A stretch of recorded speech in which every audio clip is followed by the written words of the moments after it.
Okay, this is my 7 common mistakes with fly casting. All right, so this is this month's video. So let's see where we are. Okay, I will post these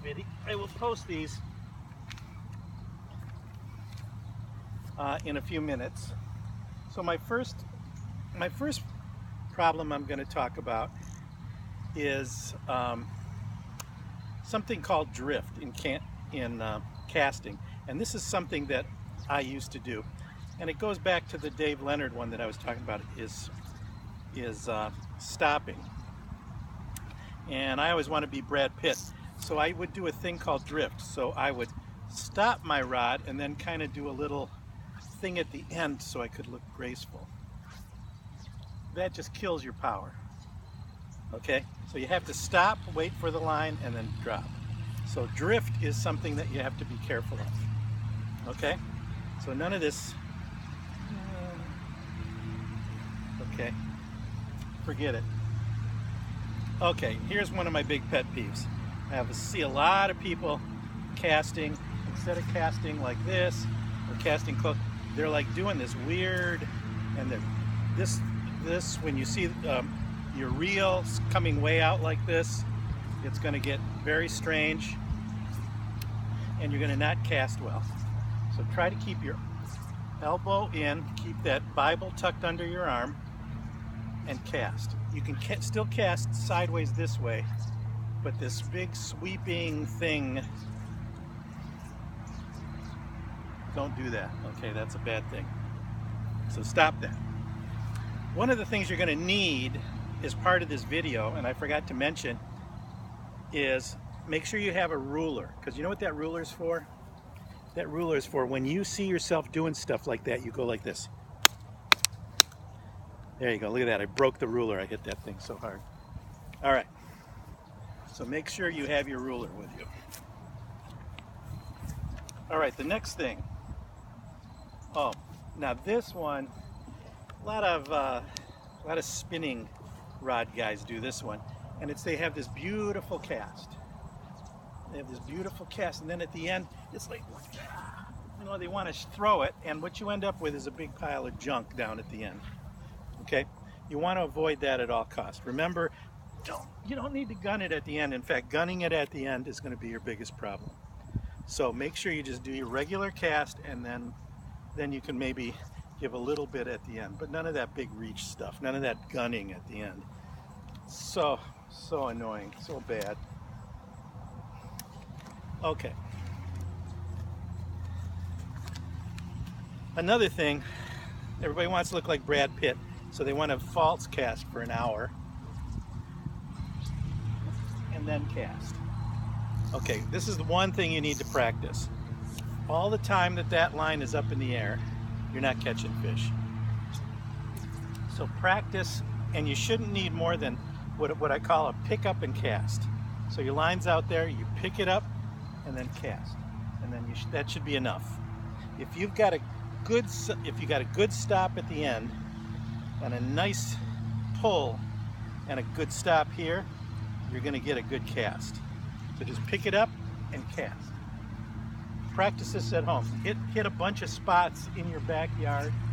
Practice up, down, up, down. Okay, that's probably going to be your #1 cast. You're going to do that 90% of the time, and you're not going to be sending stuff all over there. Okay.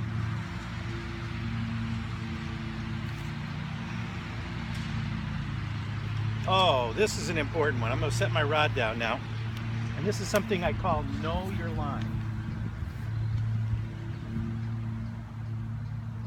Now, I see a lot of people try to cast a lot of distance, and they're casting and they keep letting line out, and they let line out, and they let line out.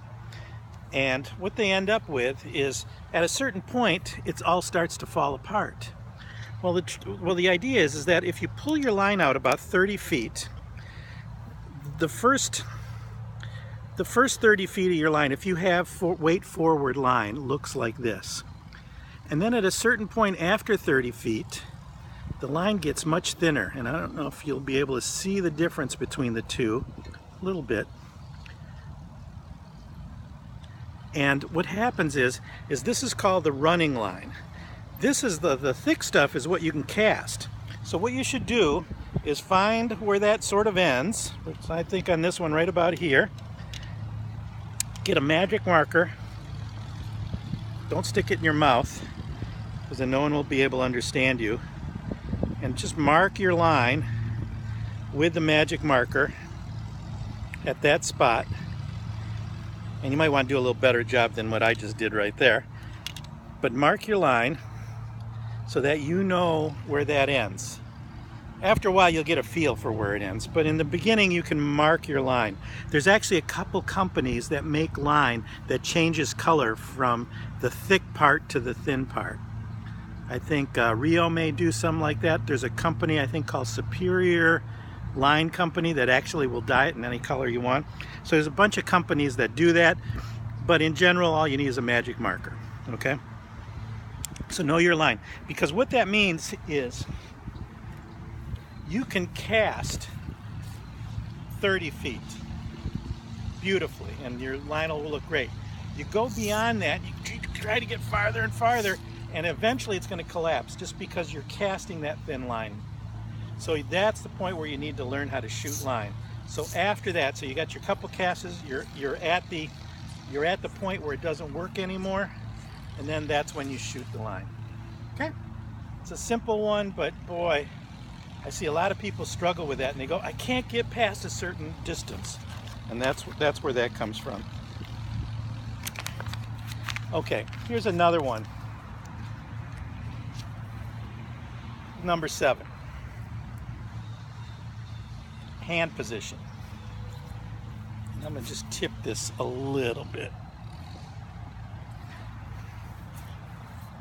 A lot of people have learned, you know, or they're trying to learn how to haul or something. And what they do is they cast like this. Now you may be noticing that when I pull back, the line is coming out of the rod, which is great because that actually loads the rod. That's really good. But as soon as I start bringing it in, that line, see all this line here, has to feed out through the rod. And what it does is you lose all of that good loading you had back there. And when you bring it forward like this, you lose all of that. So the trick is, when you're casting with 2 hands, unless you're hauling both times, is to keep those 2 hands close together. You will find that your casts will go much farther and much sharper. If you really want to do it correctly, you should have the line under your finger at all time. This is a bad habit even that I have. I may have to pull out the ruler and slap me. Because when you're doing this, and then you catch a fish, if you drop the line, then you have to go finding it. So sometimes keeping your finger there is the way to go. Okay, and then you can shoot your line like that.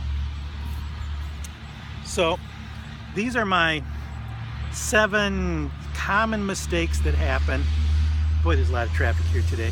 I'm in a park. Those are my 7 things. Use them. Watch yourself. Take the camera out into the park. Watch yourself cast. It's all about self-diagnosing. So that's my tips.